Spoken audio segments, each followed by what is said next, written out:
Dans un monde qui valorise la productivité et l'intellect, on oublie trop souvent que l'esprit, à lui seul, ne suffit pas. Dans cet épisode, Alice Gritham, coach chez Coachapi, et moi-même, abordons un sujet clé pour les femmes leaders, la connexion du triptyque cœur, corps et esprit. Ensemble, nous décortiquons pourquoi cette alliance est essentielle pour relever vos défis de décideuse avec clarté et sérénité. Entre réflexions profondes et pratiques simples, découvrez comment apprendre à écouter votre corps et votre cœur peut apaiser durablement un mental surchargé et renforcer votre leadership. Bienvenue sur Sensé, le podcast qui parle aux femmes dirigeantes, top managers et entrepreneurs de leadership et d'outils de coaching. Je suis Jenny Chamas, fondatrice de Coachapi, master coach et mentor. Avec mon équipe, nous accompagnons les femmes leaders dans leur croissance professionnelle avec comme maître mot sérénité, plaisir, hauteur et impact. Vous écoutez l'épisode 22 de Sensé et aujourd'hui avec Alice Gritham, coach dans mon équipe, nous vous parlons du triptyque essentiel du leadership. Bienvenue sur Sensé, le podcast qui parle aux femmes de leadership, d'impact positif et de bien-être. Je suis Jenny Chamas, fondatrice de Coachapi et master coach. Avec mon équipe, notre mission est d'accompagner les femmes à se libérer des injonctions stressantes pour se connecter à leur cœur, vivre plus sereinement et exercer leur leadership avec impact dans leurs fonctions.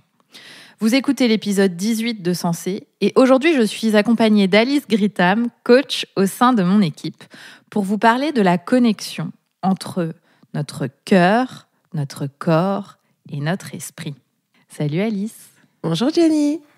Alors Alice, on avait à cœur toutes les deux de faire ce podcast parce que la connexion cœur, corps, esprit est quelque chose qu'on essaye de pratiquer au quotidien dans nos vies et surtout qu'on essaye d'enseigner à nos clientes en coaching, de les aider à reconnecter leur cœur, leur corps et leur esprit. Alors j'aimerais savoir pour toi, qu'est-ce que ça signifie être connecté à ton corps, ton cœur et ton esprit? Alors c'est une excellente question et je suis vraiment ravie qu'on puisse aborder ce sujet. J'aime beaucoup, à 2 reprises tu as dit qu'on essayait et j'aime beaucoup parce que dans ce mot essayer, il y a une notion de pratique. C'est pas un chemin avec une arrivée, une destination ultra précise. En fait, pour moi, ce lien, c'est plutôt quelque chose qu'on va tisser avec le temps. C'est très personnel. C'est pour ça que c'est un vrai sujet à aborder aujourd'hui parce que moi, je vais donner, voilà, pour moi ce que c'est, mon idée de ce à quoi ça peut ressembler. Mais bien évidemment, c'est une pratique qui est tout à fait personnelle. Et donc, chère auditrice, chère leader, vous pourrez ne pas vous retrouver peut-être dans ce que je vais dire, mais je pense pas quand même me tromper en évoquant un lien entre nos émotions, donc vraiment notre ressenti physique interne, et puis notre esprit, notre mental, on va dire, qui est vraiment au cœur de ce qui nous rend alignés, confiantes, centrés. Moi, quand on parle de ça, quand je t'entends parler de connexion cœur, corps, esprit, il y a vraiment une connexion qui nous guide dans nos décisions, qui nous recentre. Pour moi, on est vraiment dans cette partie intentionnelle, presque véritable et authentique de nous-mêmes. Et je suis sûre qu'on va en parler, mais dans un monde qui valorise souvent l'intellect et la rapidité, cette connexion qui est là depuis toujours, finalement, qu'on a tout au fond de nous, elle peut amener à être endormie pour la plupart d'entre nous. Et je sais que c'est aussi le cas pour les femmes que nous accompagnons. Oui. Et pour toi, qu'est-ce que tu en penses ? Je te rejoins dans cette idée que peut-être cette connexion, elle est endormie. C'est pour ça que je disais tout à l'heure que c'est quelque chose qu'on travaille avec nos coachés. Pour moi, être connecté à son cœur, son corps et son esprit, c'est quelque part aligner toutes les parties de soi sans se limiter à une seule dimension. Et la seule dimension serait, et bien souvent c'est ce que j'observe, le mental. Dans cette société, on va nous demander toujours de réfléchir, d'être logique, etc. Évidemment, c'est hyper important de faire appel à son mental. Simplement, en général, on met de côté le corps et le cœur. Donc, cette connexion, en fait, implique d'intégrer dans chaque aspect de notre vie quotidienne, notre vie personnelle, notre vie professionnelle, à la fois notre mental, mais aussi donc notre mental, c'est-à-dire les pensées qui surgissent, prendre conscience de ces pensées, parce qu'une grande partie est inconsciente. C'est aussi se connecter au corps, qui, lui, est notre vaisseau et aussi nous révèle des ressentis physiques, des tensions, des douleurs, des émotions. Et puis, être connecté au cœur, pour moi, c'est vraiment être connecté à son intuition, un guide qui permet de nous aider à prendre conscience, est-ce que quelque chose est aligné ou pas avec nos valeurs, comme une forme de boussole intérieure, en fait. Et pour moi, être connecté à ces 3 aspects de soi, c'est la porte vers l'harmonie, en fait, vers une forme d'harmonie intérieure qui, bien entendu, n'est jamais parfaite, puisque ça n'existe pas. Donc, c'est toujours un équilibre à trouver, qui se déséquilibre constamment. Mais voilà ce que ça signifie pour moi. Et il me semble que cette connexion est particulièrement importante, surtout pour les femmes, pour plusieurs raisons. La première, est ce que j'observe dans les femmes qu'on coach, qui sont chefs d'entreprise, qui sont des exécutives, qui ont beaucoup de responsabilités, elles font souvent face à une surcharge mentale intense, à énormément de responsabilités. Et elles sont tellement souvent absorbées par ces responsabilités et ces tâches et ces choses à faire qu'elles oublient d'écouter les signaux de leur corps. Donc, par exemple, elles passent outre la fatigue physique, elles passent outre les tensions dans le corps qui peuvent se transformer en véritable douleur, voire en anémie, sans même s'en rendre compte. Alors tout ça, évidemment, passer outre, ça peut mener à l'épuisement, au burn-out, mais au-delà de ça, simplement, c'est faire comme si on était juste une tête avec des petits pieds qui courent partout, en oubliant quand même qu'avant tout, on est un corps entier. Et en fait, être à l'écoute de son corps va permettre de repérer ces signaux et d'éviter d'atteindre un point critique. Ça, pour moi, c'est, je dirais, une des choses les plus importantes, surtout dans une société où tout va très vite. Ensuite, il me semble que cette connexion est importante, particulièrement dans des postes à haute responsabilité, parce que quand on s'appuie uniquement sur son mental, finalement, on atteint des limites. Le mental, c'est hyper utile pour analyser des données existantes et en tirer le fil. D'ailleurs, ChatGPT le fait très bien, n'est-ce pas? Parce que vous pouvez lui mettre plein de documents, il va analyser les chiffres et vous dire quelles sont les grandes tendances bien plus vite que notre petit cerveau. Mais ce mental et cette façon de réfléchir, enfin cette réflexion, elle est limitée aux données qu'on a déjà. Or, quand on est leader aujourd'hui, dans un monde changeant, mais je pense que c'était vraiment le cas même avant, on est confronté constamment à l'imprévu. On ne sait pas exactement ce qui va se passer demain, puisque demain ne ressemble pas nécessairement à hier. Et puis, on a besoin aussi d'inventer des solutions qui n'existent pas et donc d'innover. Et donc, on ne peut pas toujours se fier aux données existantes pour se dire que ça va être exactement la même chose à l'avenir, puisque les données autour de nous changent constamment. Ainsi, pour développer une vision, pour prendre des décisions difficiles où les données ne suffisent pas pour décider quelle est prendre la bonne décision, pour cela, on a absolument besoin de faire appel à son cœur, son intuition, parce qu'on a en nous une forme de sagesse intérieure qui va au-delà du mental, qui n'est pas le mental, et qui nous permet de ressentir un élan dans une direction ou une autre, et en général qui nous aide justement dans ces moments-là. Donc cette connexion, particulièrement quand on est une décideuse, est extrêmement importante. Et puis la dernière chose que je vois, c'est que ça favorise quand même l'épanouissement durable, parce que tu sais, dans notre programme Sensé, on accompagne beaucoup de leaders qui nous donnent souvent l'image d'être coupés en deux. C'est-à-dire, c'est comme si on pouvait couper la tête. Il y aurait un tronçon, c'est la tête, et l'autre tronçon, c'est le corps. Comme si le mental était déconnecté du corps et du cœur. Et ce déséquilibre, concrètement dans la vie, au quotidien, dans le boulot, en fait, il réduit le plaisir et la satisfaction parce que ça amène un déséquilibre, en fait, dans une forme d'harmonie intérieure. Ouais, là, je pense tout de suite à un coaching que j'ai eu avec une des clientes qu'on accompagne et que je vais nommer Anne. pour ce podcast. Et donc, quand Anne, elle est arrivée, elle m'a dit, voilà, alors moi, déjà, j'arrive pas à me poser, tout va très vite. Donc, elle est à la tête d'un cabinet d'architectes. Elle me disait qu'elle avait du mal à pouvoir trouver... Alors, elle voulait trouver du temps, et en même temps... son cerveau, je voyais bien que son cerveau, il avait du mal à lui dire que en fait, c'était essentiel pour elle de se poser. Parce que son cerveau, il n'arrêtait pas de lui dire qu'elle avait 1000 choses à faire, qu'il fallait, qu'elle gère son équipe, qu'elle avait aussi des réflexions stratégiques à faire. Et en même temps, elle avait du mal à sortir de certaines tâches encore opérationnelles. J'aurais pu la coacher sur ses pensées, mais à ce moment-là, je me suis dit que si elle arrivait à se connecter à son cœur, en fait, elle trouverait elle-même la réponse.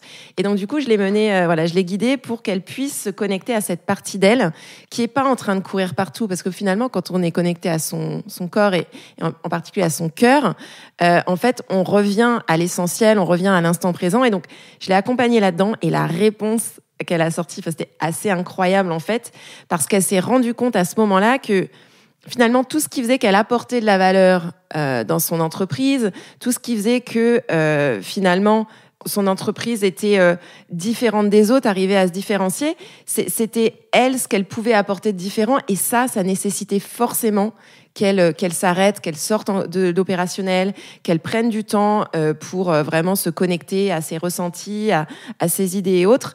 Et ça, je trouve que sans ce moment, sans cette pratique à travers laquelle je l'ai guidée, elle serait passée à côté, en fait, parce que oui, le monde va vite, et qui nous dit que pour accomplir nos projets, pour pouvoir embarquer nos équipes avec nous, qui nous dit qu'il faut plutôt revenir à soi, revenir à son corps, revenir à son cœur? Très peu de personnes, finalement. Alors Alice, on s'est demandé ensemble comment se reconnecter à son cœur, surtout dans les moments où la vie nous déconnecte. Qu'est-ce que tu en penses? Comment on fait pour se reconnecter à son cœur? Alors, comment on fait? Mais en réalité, il y a 1000 façons de faire, j'ai envie de dire. Le plus important, je pense, dans un premier temps, c'est de... Un peu comme j'expliquais dans mon exemple avec notre cliente, c'est simplement de pouvoir, à un moment donné, Au début, c'est presque, j'ai envie de dire, se forcer, mais dans le bon sens du terme, c'est-à-dire s'imposer un moment où on va se retrouver avec soi-même, on va se retrouver... Alors, c'est pas nécessairement long, hein, ça peut être 2 minutes.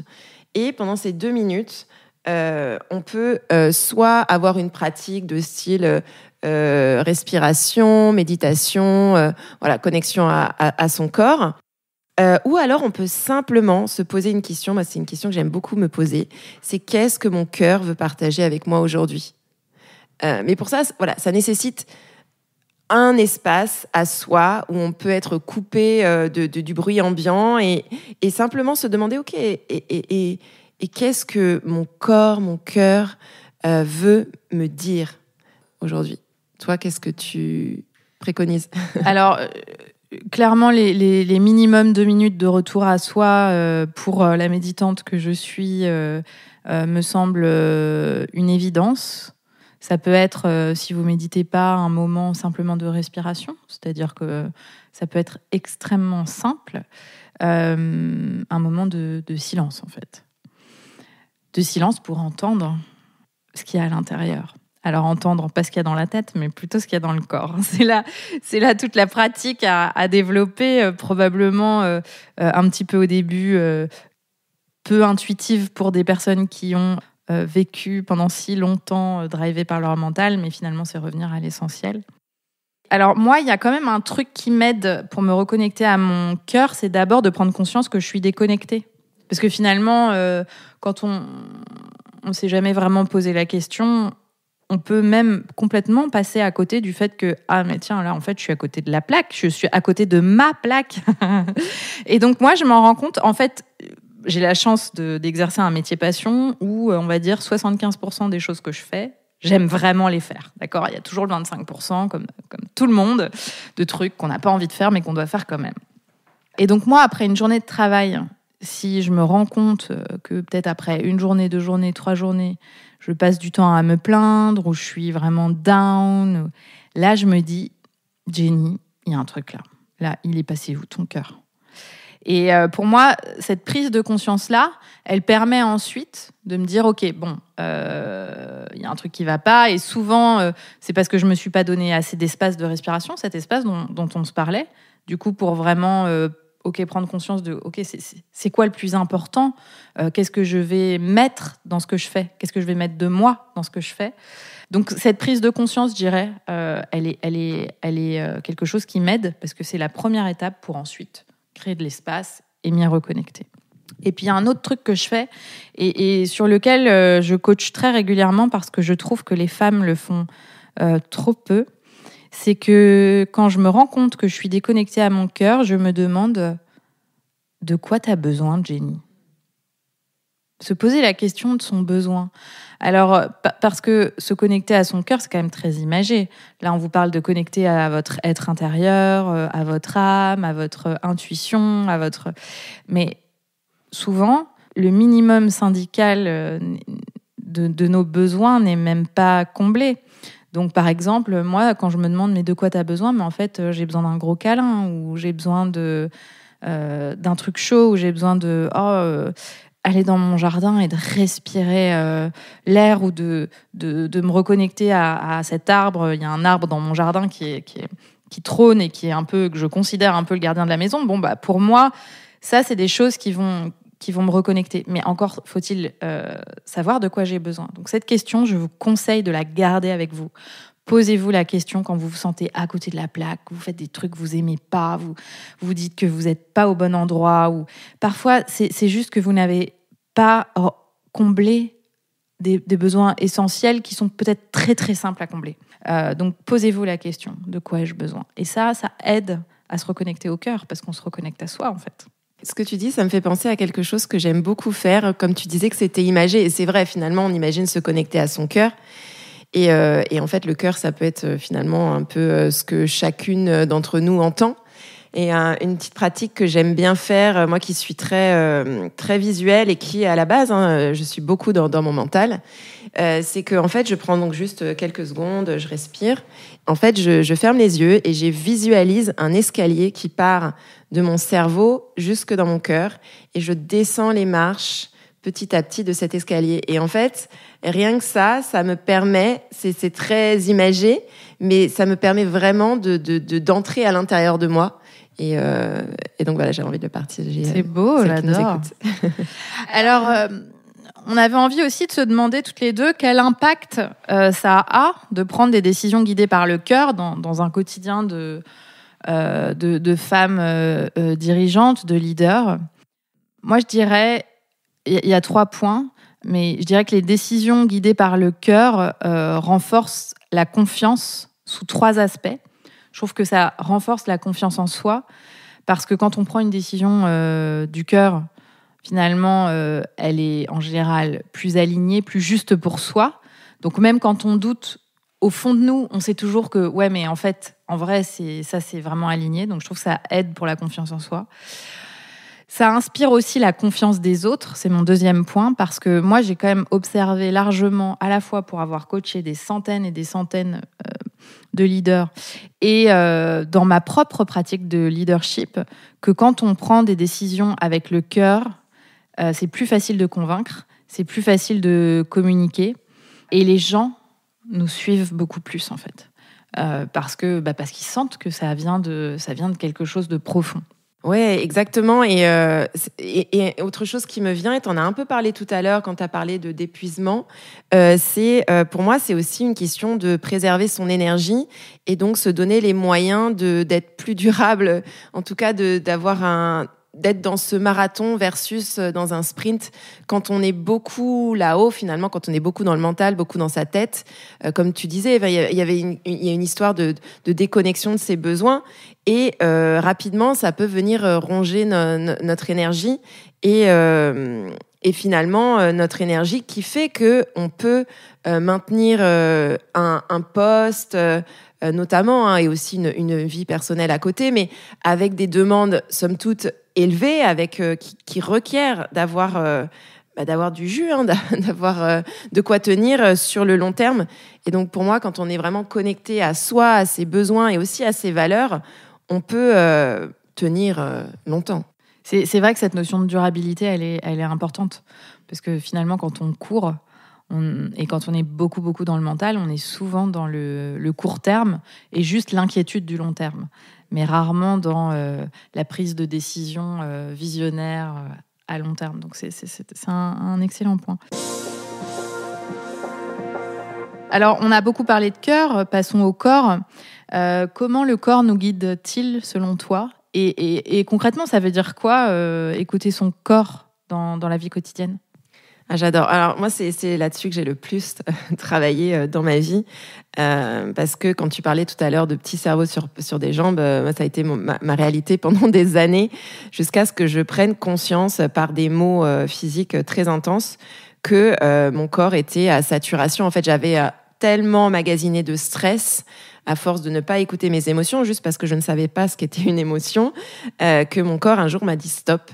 Et donc, j'ai été, comme beaucoup des personnes qu'on accompagne, qui ont été forcées à un moment donné de s'arrêter parce que leur corps leur a dit que c'était plus possible. Donc, on n'est pas obligé d'en arriver là. Et en même temps, si on en arrive là, ça peut être aussi une opportunité pour apprendre à mieux communiquer avec son vaisseau, avec ce qui nous transporte. Parce que sans notre corps, finalement, il ne se passe pas grand-chose. Donc, écouter son corps, pour moi, c'est déjà apprendre à l'honorer, ce qui n'est pas évident parce qu'on vit quand même dans une société qui nous dit que notre corps, il est jamais comme il faut. Donc, pour beaucoup de personnes que j'ai accompagnées au sujet de la thématique de leur corps, la plus grande, il y a deux majeures problématiques. C'est elles aiment pas leur corps parce que il est jamais assez mince, il est jamais assez blanc, il est jamais assez lisse, il est jamais assez jeune.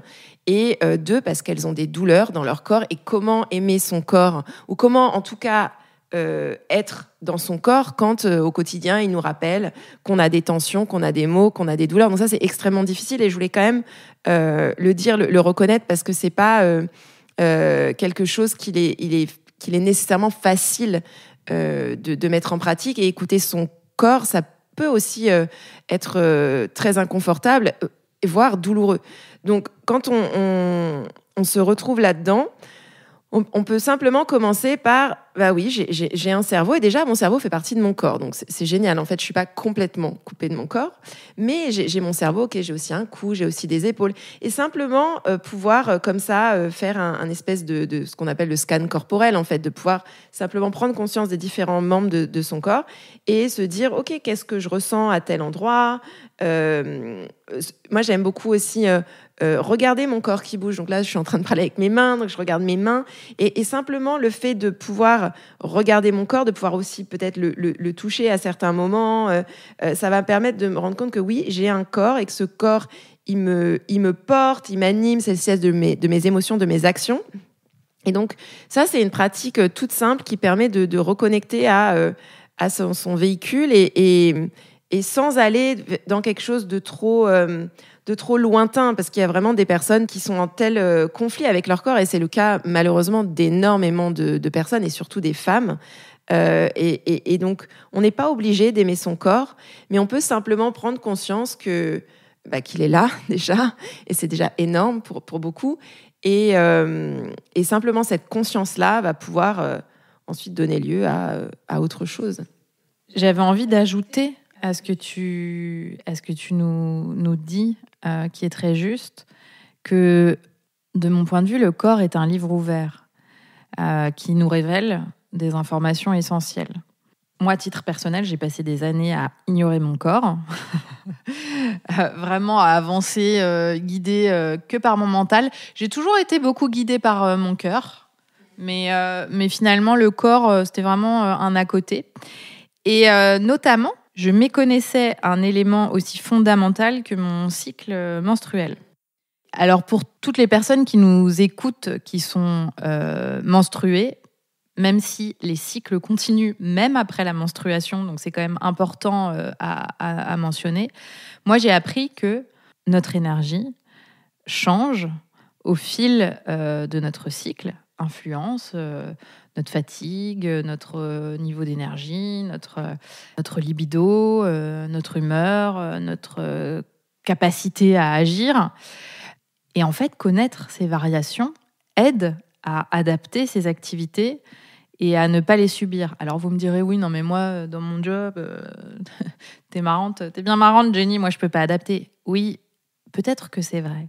Mais au fond, quand vous connaissez vos cycles, si vous êtes hyper fatigué, vous savez pourquoi. Donc déjà, vous vous enlevez une charge mentale de vous dire « mais merde, pourquoi je suis fatiguée ?» Et puis « oh là, je suis trop fatiguée !» Non, en fait, je sais que je vais avoir mes règles dans 2-3 jours. Je commence à être sacrément fatiguée, peut-être irritable, etc. Je sais pourquoi. Je respire. Je vais peut-être faire les choses qui étaient prévues, mais avec un petit peu moins d'énergie. Et c'est pas grave. Donc ça, par exemple, pour moi, c'est une manifestation corporelle qui est essentielle. Et pourtant, les femmes connaissent très, très mal leur cycle. Au-delà de ces cycles, le corps envoie des signaux comme des tensions, des douleurs. Je veux dire, on dit souvent qu'on a la boule au ventre quand on parle de stress, les épaules tendues. Tout ça, ça nous donne des indications sur comment on va, où on en est, est-ce qu'on a assez respiré profondément aujourd'hui. Et c'est intéressant de voir que les médecines orientales mettent en avant l'importance de prendre soin du corps pour éviter l'apparition des maladies. Là où la médecine occidentale, que je salue tout de même, puisqu'on est bien contente qu'elle soit là, soigne les maux une fois qu'ils sont là. Mais moi, j'ai envie de dire que cette connexion au corps, elle est aussi importante pour prévenir. Donc, écouter son corps, ça signifie ne pas négliger les douleurs, les tensions, en prendre soin quand elles apparaissent. Et donc là, je vous invite vraiment, parce que j'ai coaché beaucoup trop de femmes qui m'ont dit « non, mais j'ai pas le temps d'aller chez le médecin, j'ai pas le temps de voir qui se traînent des trucs. » Et je vous le dis, puisqu'on en parle, n'attendez pas. En fait, votre santé, c'est la priorité. Parce que si vous n'avez pas la santé, tout devient plus compliqué. Donc, si vous entendez ce message et que là, vous avez un petit creux dans le ventre, c'est qu'il est temps de prendre rendez-vous chez le médecin. Et puis, la prévention, c'est aussi prendre soin de soi par ce que vous pouvez en fonction de vos moyens. Mais prendre le temps d'aller marcher dans la nature, ça coûte rien. Si vous avez la possibilité, je sais pas moi, explorer l'ostéopathie, le massage ou d'autres formes qui vous font du bien. Et puis bon, la calinothérapie, ça fait toujours du bien. Donc ça, c'est pareil, ça coûte pas grand-chose. Hein. Donc voilà, le corps continuera d'envoyer des signaux jusqu'à ce qu'on y prête attention. Donc l'ignorer ne sert pas à grand-chose. Au contraire, c'est un cadeau qu'on reçoit. Donc je pense que ça, c'est hyper important. Alors, on arrive vers la fin de ce podcast. On a encore 2 choses qu'on aimerait explorer ensemble, Alice. Comment est-ce que, à ton avis, on peut cultiver un esprit clair et centré pour rester connecté à sa vision quand on est leader? Et en quoi le cœur, le corps, l'esprit en sont des accompagneurs? Oui, alors déjà, quand on parle d'esprit, tu vois, moi, j'ai vraiment ce truc. On a parlé d'esprit, on a parlé de mental, et c'est vrai qu'à certains moments, on les a reliés. Mais finalement, moi, j'aime quand même séparer les deux. Pour moi, l'esprit, c'est plutôt cette partie intentionnelle de nous. C'est quand on n'est pas fatigué et qu'on sait en fait où on va, où on veut aller. Et je pense qu'on peut toutes faire la différence entre les moments où on lead avec la partie la plus alignée de nous, et puis les moments où on est plutôt dans la peur et autres, et qui fait que là, on est davantage pour moi dans le mental. Je crois que j'aime bien quand même faire un peu cette dissociation parce que du coup, ça permet de voir finalement son esprit, donc cette partie plutôt claire et centrée de nous-mêmes, comme vraiment un pilier qui va nous aider à rester connectés au cœur et au corps. J'aime bien cette idée d'esprit qui fait le lien quelque part entre les deux. Et donc, quand mon esprit il est calme, je peux alors être plus en lien avec mes intentions, avec mes ressentis, avec là où je veux aller, avec ma vision. Et finalement, ce que j'aime beaucoup, donc là je vais prêcher pour notre paroisse, Jenny, et ce que j'aime beaucoup, c'est que c'est pas évident d'être dans cette partie-là de nous-mêmes. Souvent, on va avoir justement ce mental qui va être là, qui va être encombré, qui va être surchargé, et entre en scène le coaching qui va nous permettre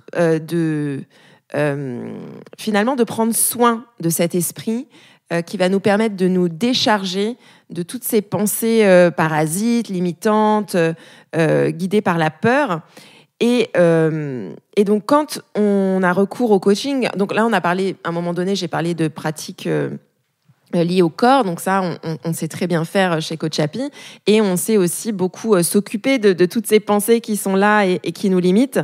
Et je pense que quand on arrive justement à les bousculer et voir, à les faire disparaître, on arrive à être davantage dans cette connexion. Et cette connexion, naturellement, j'ai envie de dire, elle est déjà reliée à notre vision. Je pense que quand on arrive à faire fi de toutes ces je vais pas y arriver, je sais pas où je vais, ils vont pas me suivre, ce que je dis n'a peut-être aucun sens. Et quand on arrive à mettre tout ça de côté, eh ben, je pense que naturellement, on entre sur un chemin qui est plutôt clair et plutôt limpide. Je crois que quand les femmes disent « mais en fait, moi, je sais pas trop où je vais », j'ai coaché d'ailleurs là-dessus cette semaine, et en fait, finalement, quand je lui ai demandé où elle allait, elle le savait très bien. C'est si vrai ce que tu dis. J'ajouterais à ça et que donc, le coaching est un véritable outil pour cultiver un esprit clair et centré, et donc du coup, naturellement, rester connecté à cette vision qui, oui, existe déjà au fond de nous, en fait. On croit souvent qu'on doit l'inventer, mais en vrai, on sait déjà. Et j'ajouterais à ça 2 choses. La première, que moi, je pratique beaucoup et qu'on enseigne aussi dans Sensé, c'est la méditation. Pour moi, c'est une des façons de rester l'esprit clair et centré, c'est la méditation. C'est extrêmement puissant. Et la deuxième chose que je conseille à toutes les leaders que j'accompagne, qui est de prendre des moments loin du travail, des moments où on peut réfléchir à sa vision, on peut réfléchir à sa stratégie, mais on n'est pas assis au bureau et on n'est pas dans les sujets du quotidien. Donc, il y a beaucoup de leaders, quand on s'intéresse un petit peu aux grands patrons, patronnes d'entreprises innovants, qui partent une semaine en forêt, dans une cabane, avec pour seul outil un cahier et un crayon. Il y a des façons de faire et de s'extraire du quotidien. Et pour moi, ça, c'est essentiel pour garder un esprit clair et centré, pour cultiver une vision. Car sinon, on est constamment dans le mental et c'est là qu'on se perd. On ne peut pas prendre de bonnes décisions, des décisions vraiment drivées par le cœur, par le corps et par l'esprit, quand on est en pleine crise, en plus débordé, tout le temps sollicité, etc. Ce ne sont pas des conditions en fait, propice à ça. Et c'est un leurre de se dire que on va y arriver en se calant 1 heure en fin de journée. Non. En fait, si vous avez vraiment un problème de vision et que vous sentez que pour vos fonctions, pour l'entreprise pour laquelle vous travaillez, pour votre entreprise, vous avez besoin d'y voir plus clair, mon conseil, c'est de tout stopper, de lâcher le bébé et de vous éloigner pour pouvoir vous reconnecter à l'essentiel. C'est comme ça que vous allez y arriver. Et moi, en tout cas, à chaque fois que j'ai pris des décisions importantes pour ma boîte, c'était toujours au retour d'une retraite de méditation, d'un voyage quelque part ou d'un mastermind. Jamais entre 2 rendez-vous ou 2 réunions au boulot, soyons clairs. Question finale, Alice, comment est-ce que tu évalues si tu es restée connectée à toi-même à la fin de la journée ? Eh bien, simplement en me posant la question. Alors déjà, je me pose la question tous les jours. Je me dis, OK, à quel moment me suis-je sentie pleinement moi-même aujourd'hui ? Et ça va déjà me donner des indications. Parce que peut-être que la première réponse qui va me venir, c'est... déjà, pourquoi je me pose cette question ? Voilà, si je suis vraiment très déconnectée, je vais pas du tout me sentir en phase avec cette question. Et ça va me permettre de me dire, OK, bah aujourd'hui, voilà, j'ai pas peut-être pris de moment, j'ai pas lâché le bébé, comme tu dis. Et c'est OK parce que demain, je vais en prendre compte et puis demain, je vais pouvoir ajuster. Et au contraire, si je me dis, OK, bah là, à ce moment-là, quand j'étais dans telle conversation ou dans tel moment, j'ai ressenti un petit truc au fond de moi. C'était un peu différent d'habitude. Là, je vais pouvoir surfer sur cette vague parce que ça va me donner une indication très précieuse. Je vais pouvoir me dire, OK, quel besoin était nourri, quelle valeur était prise en compte. Et finalement, c'est comme ça que je vais construire mon petit chemin. Comme au tout début, je disais que pour moi, c'est vraiment, c'est pas un objectif en soi, c'est pas quelque chose de défini, voilà, c'est pas un point final, la connexion cœur-corps-esprit, c'est quelque chose qui se cultive avec le temps et finalement, en me posant simplement la question à la fin de la journée, à quel moment me suis-je sentie pleinement moi-même aujourd'hui ? Eh ben, je vais pouvoir construire ce chemin. Et j'ajouterais comme point final, moi, ma boussole, c'est de me dire à quel point j'ai ressenti du plaisir dans ce que j'ai fait aujourd'hui. Sachant que j'aime ce que je fais, normalement, logiquement, je devrais ressentir du plaisir. Quand je me rends compte qu'il n'y a pas eu de plaisir, c'est que je sais que j'ai été déconnectée. Et c'est pas grave, et je pense que ça, c'est quelque chose que tu as déjà dit, mais qui est vraiment important à redire. On n'est pas dans des injonctions supplémentaires, on est dans créer du lien entre soi et soi, et donc créer du lien au monde, parce qu'on est tous connectés. Et un lien n'est jamais parfait, mais il se construit. Parfois, il se détache et puis il se rattache. Et donc, l'idée ici, cet épisode de podcast est là pour vous permettre une exploration et puis peut-être de tester des choses qu'on vous a proposées aujourd'hui, d'observer où vous en êtes de cette connexion. Est-ce que pour vous, c'est une question que vous ne vous êtes jamais posée ? Est-ce qu'il y a des choses qui résonnent ? Si oui, lesquelles ? Et quelles pratiques vous avez envie de mettre en place s'il y a une chose que vous aimeriez tester. Voilà, mes chers leaders. Merci Alice pour ta présence. Merci Jenny, c'était un plaisir. Merci infiniment pour votre écoute. Si l'épisode vous a plu, soutenez-nous en le diffusant aux femmes autour de vous et en laissant 5 étoiles sur votre plateforme d'écoute. Pour en savoir plus sur nos formations et nos programmes d'accompagnement, rendez-vous sur notre site jennychamas.com ou venez discuter avec nous sur Instagram et LinkedIn. On adore vous parler. Merci pour votre écoute. N'oubliez pas d'en parler autour de vous et de laisser un avis 5 étoiles sur votre plateforme d'écoute si l'épisode vous a plu.